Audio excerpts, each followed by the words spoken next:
자, 성경에는 예수님의 에피소드가 굉장히 많이 담겨져 있는데요. 아주 구체적으로 예수님께서 어떻게 행하셨고 무엇을 말씀하셨는지 사도 요한은 예수님의 에피소드를 쓰면서 너무 자랑스러워하면서 예수님에 대해서 그리워하고 또 존경하는 그런 태도를 성경 어디서든지 찾아볼 수가 있습니다. 자, 오늘 말씀은 장막절에 있었던 사건인데요. 유대인의 3대 절기가 있습니다. 유월절, 오순절, 장막절. 이 세 가지는 유대인의 7절기 중에 이 세 절기는 매우 중요한 절기입니다. 6월절이 지나고 50일이 지났다. 그래서 오순절이죠. 그 다음에 이 장막절은 가을에 있는 절기입니다. 9월 혹은 10월에 일어나는데 미국으로 따진다면 추수감사절, 우리 한국으로 본다면 추석에 해당하는 절기가 장막절입니다.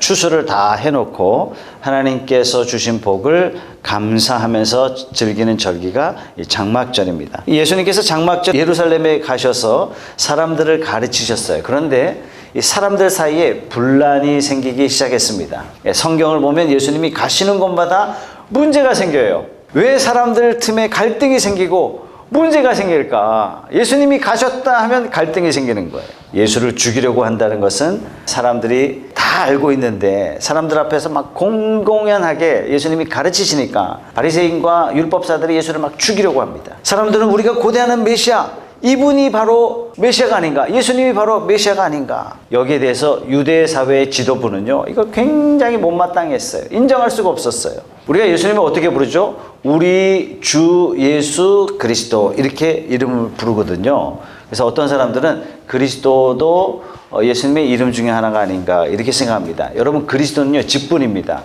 그리스도는 기름 부음 받은 자, 즉 메시아다, 이런 표현이거든요. 예수님을 표현할 때 우리 주 예수 그리스도, 그러니까 우리 교회는 공동체예요. 그러니까 신앙 결코 자기 혼자만의 신앙이 될 수가 없습니다. 그리고 우리는 예수님을 주 이렇게 고백합니다. 이건 나하고 관계성에 있어서 어떤 분이신가라는 표현입니다. 예수님을 주라고 표현했다는 얘기는 나는 종입니다 하는 그런 고백인 거예요. 자, 유대 사회에서 예수님을 어떻게 고백했어요? 우리 주 예수 그리스도, 즉 예수님은 우리의 메시아이십니다. 우리의 구세주이십니다. 유대인들이, 종교인들이 아니다, 메시아는 베들레헴에서 난다고 했는데 예수는 어디 출신이다? 나사렛 출신이다. 저 멀리 갈릴리 나사렛 출신이 아니냐? 그가 어떻게 그리스도가 될 수 있느냐? 이게 바로 41절 이후의 내용입니다. 또 어떤 사람은 이분은 그리스도가 맞습니다. 31절 말씀해 보니까 그리스도가 오신다고 해도 이분이 하신 것보다 더 많은 표징을 행할 수가 있겠느냐? 예수님 행하신 것 봐라. 예수님 말씀만 들어봐라. 이분의 능력을 봐라. 이분이 그리스도가 아니라면 누가 그리스도겠느냐? 반면에 바리새인들은, 율법학자들, 모든 유대인들은 예수를 잡아 죽이려고 음모를 꾸밉니다. 자, 예수님 때문에 갈등이 생기고 분쟁이 생기고 편이 갈라집니다. 주님이 계신 곳에는 반드시 분쟁이 생깁니다. 편이 갈라집니다. 예수님이 계신 곳에는 중립이라는 게 존재할 수가 없습니다. 사랑하든지 미워하든지, 영접하든지 예수님을 배척하든지, 예수님이 계신 곳에는 반드시 편이 나뉘어지게 돼 있어요. 중립이 존재하지 않아요. 지도자들이 예수님을 죽이려 했던 이유가 뭐냐? 왜 패가 갈라지고 분쟁이 생기느냐? 그 이유는 예수님이 진리이기 때문에 그렇습니다. 절대 진리라는 것은 언제나 우리에게 결단을 강요합니다. 뭐 이럴 수도 있고 저럴 수도 있고, 뭐 이래도 되고 저래도 되고, 진리가 아니니까 그렇죠. 그러나 절대 진리는 이것을 수용하느냐, 순종하느냐, 아니면 거부하느냐, 배척하느냐, 반드시 편을 정해야 됩니다. 반드시 결단을 요구받게 돼 있어요. 예수님께서도 말씀하셨죠. 나는 길이요 진리요 생명이다. 그래서 예수님 계신 곳마다 반드시 편을 정할 수밖에 없습니다. 다른 말로 예수님 계신 곳에는 반드시 분쟁이 일어날 수밖에 없습니다. 왜냐? 예수님 진리이기 때문에 그렇습니다. 예수님이 그리스도일 리가 없다. 그런데 벼랑간의 청년 예수라는 사람이, 우리가 그 사람의 고향도 알고 그 사람의 부모도 알고 그 사람의 집도 아는데 이 사람이 그리스도일 리가 없다. 이런 말을 하는 겁니다. 그랬더니 예수님께서 대답해 주시죠. 28절 말씀입니다. 예수께서 성전에서 가르치실 때 큰 소리로 말씀하셨다. 너희는 나를 알고 또 내가 어디에서 왔는지를 알고 있다. 그런데 나는 내 마음대로 온 것이 아니다. 나를 보내신 분은 참되시다. 너희는 그분을 알지 못하지만 나는 그분을 안다. 나는 그분에게서 왔고 그분은 나를 보내셨기 때문이다. 이 말씀 때문에 지도자들이 뭐 뚜껑이 열린 거예요. 유대 지도자들은 어떤 사람이에요? 누구보다도 하나님을 섬기는 사람이고 하나님을 백성들에게 가르치는 사람이고 무엇보다도 하나님으로부터 특권을 받았다 이렇게 자부했던 사람들인데 자기들은 하나님을 안다. 자기들은 하나님을 섬긴다. 자기들은 하나님을 가르치는 사람이다. 이렇게 자랑했던 사람인데 벼랑간에 청년 예수가 나타나서 너희들은 하나님을 모른다. 나만이 하나님을 안다. 하나님이 나를 보내셔서 내가 왔다.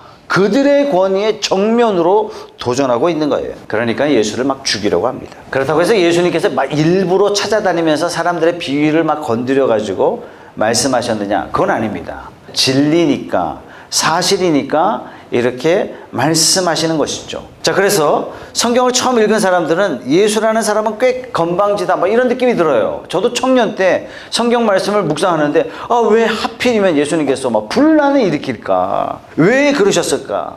가만 보니까 예수님이 진리이시기 때문에 그러신 겁니다. 오늘날도 가끔 가다가 정말 어떨 때는 하나님의 전하심 같은 막 강렬한 마음을 느껴질 때가 있어요. 설교할 때. 그럴 때 오히려 목사님 저 시험 받았습니다. 이런 사람이 있어요. 그럴 때 오히려 설교를 듣고 못마땅해 하시는 분이 계세요. 설교 듣고 갈등만 더 생겼다. 이런 사람이 있어요.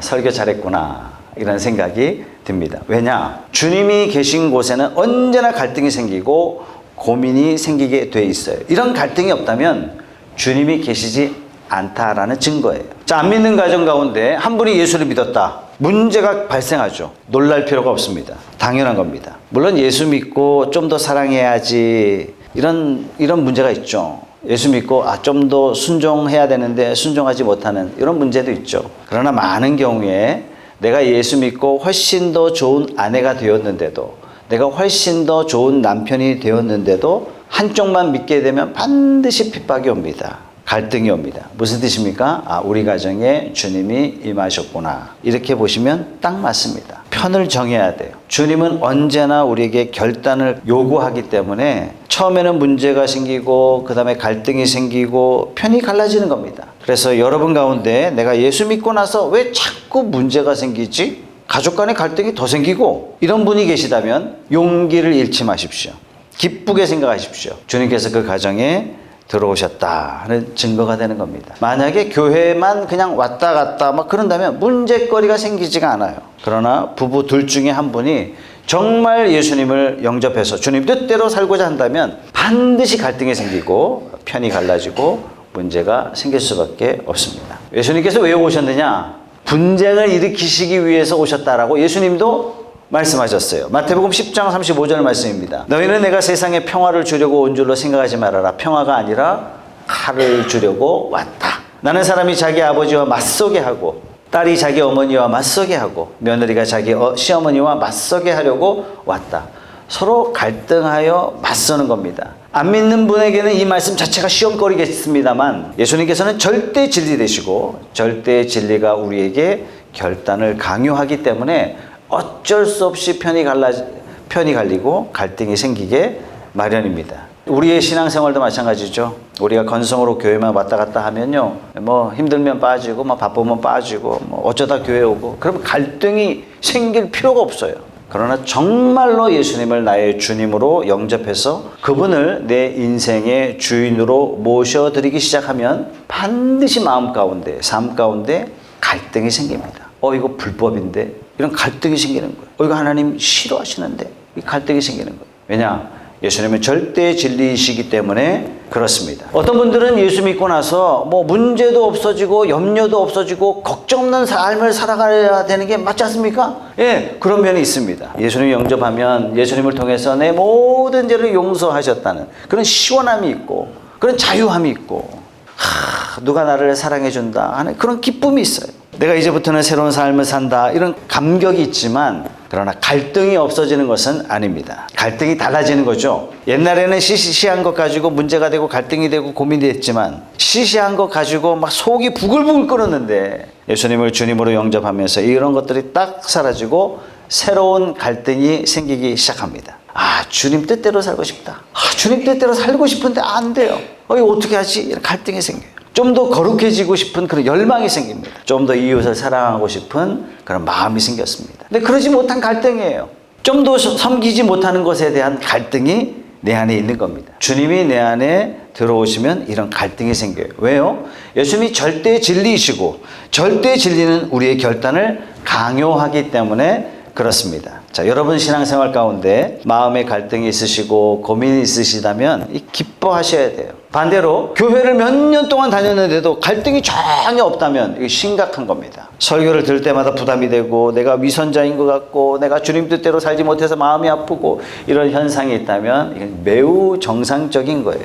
여러분들이 주 안에 살아있다는 증거입니다. 갈등을 일으키시는 절대 진리 되시는 우리 예수님께서 여러분 삶 가운데 역사하신다는 증거이기 때문에 그렇습니다. 오히려 감사하시고 오히려 기뻐하시면 됩니다. 어떻게 보면 우리 주님은 절대 진리 되시기 때문에 문제 많은 이 세상에, 죄 많은 세상에 죄를 떠안고 살아가고 있는, 안주하고 있는 사람들을 그 사람들에게 막 폭풍을 일으켜서라도 문제를 문제로 보게 하셔서 고요한 평화 가운데 막 갈등을 일으켜서라도 믿음의 결단을 요구하시는 것입니다. 주님은 어디를 가든지 문제를 일으키셨고 분쟁을 생기게 하셨고 우리에게 결단을 요구하셨습니다. 자, 오늘 말씀도 장막절에 가르치시는데 분쟁과 갈등이 일어나고 있어요. 한쪽은 그리스도다, 한쪽은 아니다, 한쪽은 예언자다, 한쪽은 아니다, 한쪽은 믿는다, 한쪽은 못 믿는다, 한쪽은 뭐 따르자, 한쪽은 죽여버리자. 갈등이 일어나요.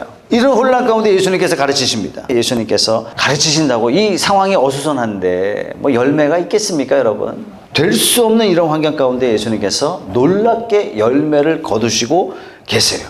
예수님의 또 한 가지 특징은 뭐냐면 도저히 딸 수 없는 나무에서 열매를 따시는 거예요. 도저히 추수할 수 없는 곳에서 주님은 추수하시는 거예요. 도저히 결과를 기대할 수 없는 그런 상황 가운데서 예수님께서는 결과를 만들어내시는 분이 우리 주님이십니다. 주님을 반대하는, 주님을 죽이려는 이런 상황 가운데 예수님께서는 말씀을 전하셨습니다. 여러분 31절 보세요.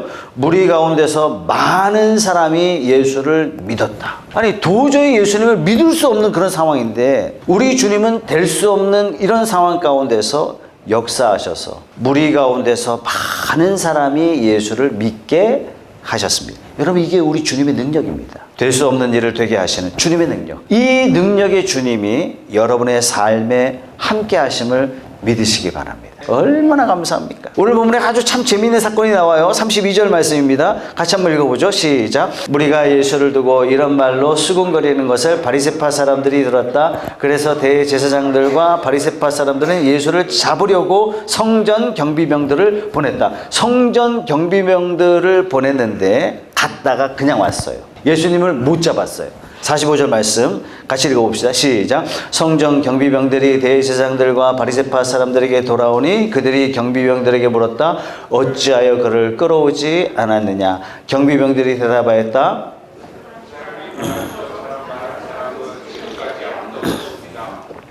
여러분, 이것이 예수님의 능력이에요. 예수를 잡으러 왔다가 되려 잡혀버렸어요. 예수를 잡으러 왔다가 예수님의 말씀에 사로잡힙니다. 주님은 할 수 없는 일을 행하시는 분이세요. 나의 주님은 이런 분이세요. 이분이 저와 여러분의 삶과 함께 하시는 줄 믿으시기 바랍니다. 또 한 가지 놀라운 사실은 돌아온 경비병들을 보고 지도자들이 이렇게 이야기합니다. 47절 말씀이에요. 같이 읽어보죠. 시작. 바리새파 사람들이 그들에게 말하였다. 너희도 미혹된 것이 아니냐. 지도자들이나 바리새파 사람들 가운데서 그를 믿는 사람이 어디 있다는 말이냐. 아니, 잡아오라고 보냈는데 어떻게 감탄만 하고 돌아올 수 있느냐. 지도자들이나 바리새파 사람들이나 우리 중에 예수를 믿는 사람이 한 사람이라도 있더냐. 근데 한 사람이 있어요. 그 사람이 누구죠? 니고데모예요. 니고데모가 성경에 3번 나오거든요. 요한복음 3장에 처음 나옵니다. 예수님을 밤에 찾아갔다가 위대한 말씀을 듣게 되죠. 같이 읽어볼까요? 요한복음 3장 16절 말씀 시작. 하나님께서 세상을 이처럼 사랑하셔서 외아들을 주셨으니 이는 그를 믿는 사람마다 멸망하지 않고 영생을 얻게 하려는 것이다. 그 다음이 오늘 본문의 말씀이에요. 예수를 잡아 죽이라고 보냈는데 니고데모가 뭐라 그랬어요? 아니 우리 법에 피고의 말을 들어보지도 않고 판결을 내리는 그런 법이 있냐? 그러면서 예수님을 변호합니다. 51절 말씀입니다. 우리의 율법으로는 먼저 그 사람의 말을 들어보거나 또 그가 하는 일을 알아보거나 하지 않고서는 그를 심판하는 것이 아니요. 상식적으로 당신들 틀렸습니다. 법적으로도 당신들 틀렸습니다. 니고데모가요 그냥 이 율법사들 바리새인들을 혼쭐을 냅니다. 그러자 다시 편가르기를 시작합니다. 52절 말씀. 그들이 니고데모에게 말하였다. 당신도 갈릴리 사람이요 성경을 살펴보시오. 그러면 갈릴리에서는 예언자가 나오지 않는다는 것을 알게 될 것이요. 니고데모는 처음에 예수님을 찾아와서 거듭남의 원리를 깨우친 사람이에요. 이후에 비밀리에 예수님을 섬기는 사람이 됩니다.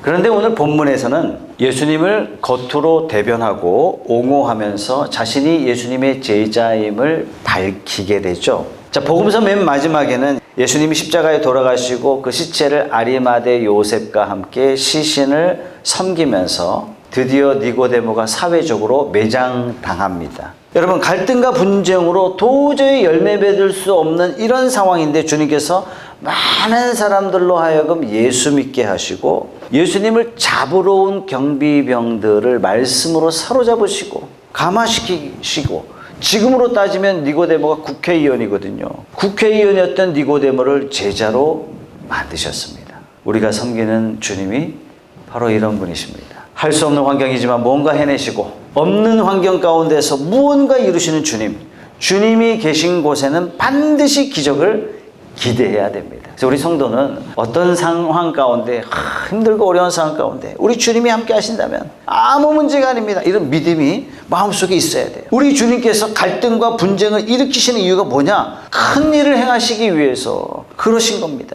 예수님께서 우리에게 괜히 갈등을 심어주시는 것이 아니라 영원에 기초하고 영원한 사랑으로 꾸미시기 위해서 갈등이 나타날 수밖에 없는 거예요. 개인의 인생도 마찬가지입니다. 우리가 주님께 기초하지 않는 인생, 이런 인생은요 근거가 약하기 때문에 반드시 멸망당할 수밖에 없는 그런 인생이에요. 주님께서 우리의 인생을 새롭게 꾸며주시기 위해서 우리의 인생을 흔들어 놓으시는 거예요. 내가 가진 사고방식의 회의를 심어주시고, 지금까지 내가 살아왔던 삶의 방식의 회의를 심어주시고, 내가 가지고 있는 이 성품의 회의를 심어주시고 깊이 우리로 하여금 갈등하게 하셔요. 왜요? 이거 흔들어 놓으셔서 이거 뽑아버리시고 새롭게 짓기 위해서 그러신 것입니다. 여러분, 이런 속담이 있죠. 사람은 고쳐 쓰는 게 아니다. 이 말은 뭐죠? 사람은 안 변한다. 이런 절망적인 표현이지 않습니까? 예, 맞습니다. 그러나 이것은 사람은 할 수 없지만 우리 주님께서는 안 되는 일, 우리 주님께서는 할 수 없는 일을 행하시는 분이시고 이룰 수 없는 일을 행하시는 분이시기 때문에 우리가 주 안에 있다면, 나는 나 자신에게 소망 가져야 돼요. 우리가 주 안에 있다면, 그 사람도 주 안에 있다면 우리는 상대방에 대해서도 소망을 잃지 말아야 되는 겁니다. 하나님께서는 안 되는 일을 행하시고 없는 것을 있게 하시는 분이시라면, 주님이 계신 곳이라면 우리는 기적을 기대해야 됩니다. 나는 할 수 없지만 주님은 행하신다. 예수님을 반대하고 예수님을 회의적으로 대하고 예수님을 대적하고 예수님을 죽이려는 이런 상황 가운데 오히려 수많은 열매, 수많은 사람들이 예수 믿게 되고, 심지어 경비병까지, 심지어 니고데모까지 회심케 하시는 놀라운 역사를 일으키셨습니다. 저와 여러분의 삶 가운데 주님을 모셨다면 어떤 일이 일어나도 성도는 절망해서는 안 됩니다. 얼른 기도 응답이 안 됐다고, 그렇다면 어떤 목적이 있으셔서 응답이 더딘 것이지, 어떤 훈련의 목적이 있기 때문에 그러신 것이지, 하나님이 우리 기도를 안 들으시거나 하나님이 능력이 없으셔서 그런 것은 아니다. 주님께서 내 삶에, 내 가정에 계시는 한 기적은 반드시 일어난다. 여러분, 그렇게 생각하셔야 됩니다. 지금 내가 만나고 있는 이 도저히 안 될 것 같은 이런 상황에 내가 직면해 있다면 여러분들이 기도하실 때 잘 됐다, 잘 됐다, 이제 비로소 주님이 내게 임하실 차례다. 주님께서 나에게 기적을 베풀어 주실 차례다. 이런 기대감이 저와 여러분의 삶 가운데 일어나길 주님의 이름으로 축복합니다. 자, 주님께서 37절 말씀에 엄청난 약속을 하셨습니다. 37절, 38절 말씀 같이 읽어보겠습니다. 시작. 명절에 마지막 날에 예수께서 일어서서 큰 소리로 말씀하셨다. 목마른 사람은 다 나에게로 와서 마셔라. 나를 믿는 사람은 성경이 말한 바와 같이 그의 배에서 생수가 강물처럼 흘러나올 것이다. 우리 주님은 우리 마음속 목마름을 이해하시는 분이십니다. 우리가 세상 살면서 울어야 할 때, 울 때가 두 가지가 있어요. 첫 번째는 너무 슬플 때 우리는 웁니다. 또 한 가지 경우는 언제죠? 너무 아름다울 때 눈물이 납니다. 드라마 보고 운다. 목마름 때문에 그렇습니다. 나를 위해서 목숨을 바쳐서 사랑해 줄 사람, 이런 것에 대한 목마름이 있는 거예요. 우리는 사랑에 대한 목마름이 있습니다. 나를 있는 그대로 사랑해 주고 나를 위해서 목숨을 내놓고 사랑해 줄 수 있는 사람. 그런데 그런 사람이 없어요. 우리 주님께서는 이런 우리 사랑에 대한 목마름을 아십니다. 돈 벌기 위해서 열심히 애쓰시는 분들, 어느 정도 돈을 벌면 생활 문제가 해결되면 그만 벌어야지 이렇게 하시는 분을 단 한 번도 제가 못 만나봤어요. 어느 정도 수준이 올라가면 생활 문제를 해결하고 나면 돈 버는 게 아니라 이제 그다음부터는요, 자신의 여러 가지 목마름을 해결하기 위해서 전환됩니다. 나도 사람들이 알아주는 그런 사람이 되고 싶다.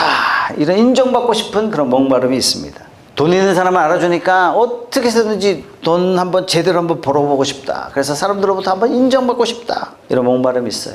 또 어떤 사람은 좀 의미 있는 일을 이루고 싶다 하는 이런 목마름이 있어요. 사업을 통해서 뭔가 일을 이루고 싶고 이 사회를 위해서 뭔가 내가 한 가지 이루고 칭찬받고 싶다. 우리는 다 목마름을 가지고 있습니다. 그런데 이것은 채워지지 않는 목마름이에요. 예수님께서는 말씀하신 것이 바로 이겁니다. 37절 말씀에 목마른 사람은 다 나에게로 와서 마셔라. 나를 믿는 사람은 성경이 말한 바와 같이 그의 배에서 생수가 강물처럼 흘러나올 것이다. 아니, 목마르면 마트 가서 물 사면 되잖아요.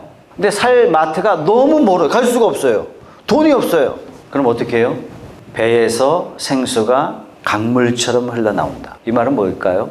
우리 배에서 생수가 나오는 거예요. 다시 말해서 근본 문제가 해결된다는 얘기입니다. 다시 말해서 목마름 자체가 너희 삶에 존재할 수가 없다라는 얘기입니다.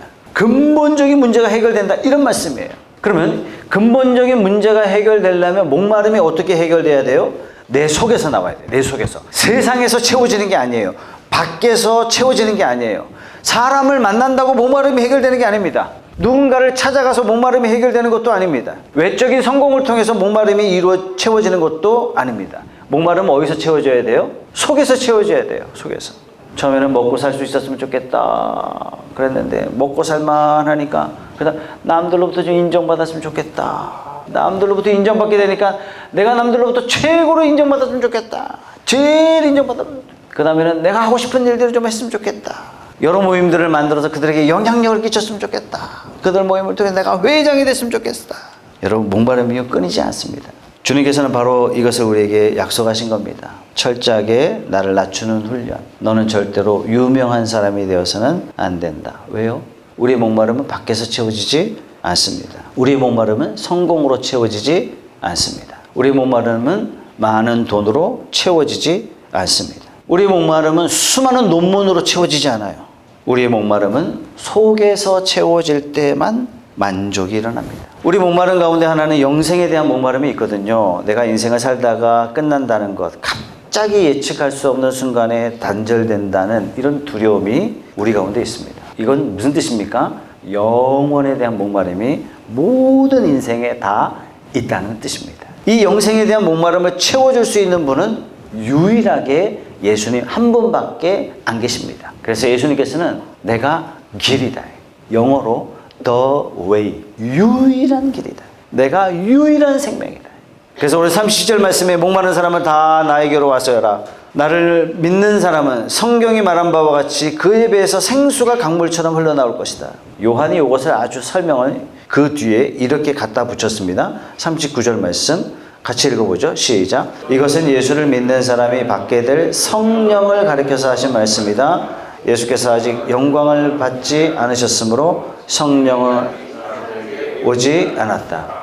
예수님을 나의 주로 진정으로 영접한 성도들이 오순절 마가 다락방에서 기도할 때 성령이 임합니다. 그 뒤로부터 오늘날까지 성령께서 역사하시죠. 사랑하는 성도 여러분, 여러분의 목마름은 뭡니까? 사랑받고 싶은 목마름, 뭔가 좀 알려지고 싶은, 유명해지고 싶은 이런 목마름이 사람들에게 있습니다. 나도 죽기 전에 내 이름 석자 세상에 남기고 싶다. 좀 기억되는 사람이 되고 싶다. 나도 뭔가 이뤘다는 성취감. 이런 밖에서 얻어지는 것들은 목마름의 해결이 아니라 더 깊은 갈증으로 커진다는 얘기예요. 오직 우리 주 예수 그리스도를 모시고 성령이 우리 안에 계실 때에만 안에서부터 이 목마름이 해결되는 충족함이 이루어진다는 사실입니다. 이런 축복이 저와 여러분의 삶 가운데 일어나기를 주님의 이름으로 소원합니다. 아멘. 여러분의 목마름은 무엇입니까? 다시 말해서 뭐 때문에 고민합니까? 뭐 때문에 갈등하고 있어요? 도대체 뭐 때문에 이렇게 바쁘게 살아가고 있습니까? 표면적인 것 말고 여러분 마음 깊숙이 감추어진 목마름, 그게 도대체 무엇입니까? 이 목마름은 오직 주님만이 해결하실 수 있습니다. 아직 예수님을 영접하지 않은 분은 예수님을 주님으로 영접하시고 성령을 받으셔서 예수님을 영접하고 목마름의 해결을 밖에서 찾고 계신 분들은 그리스도와 깊은 관계 속에서 목마름을 해결하시는 그런 삶이 되시길 주님의 이름으로 축복합니다.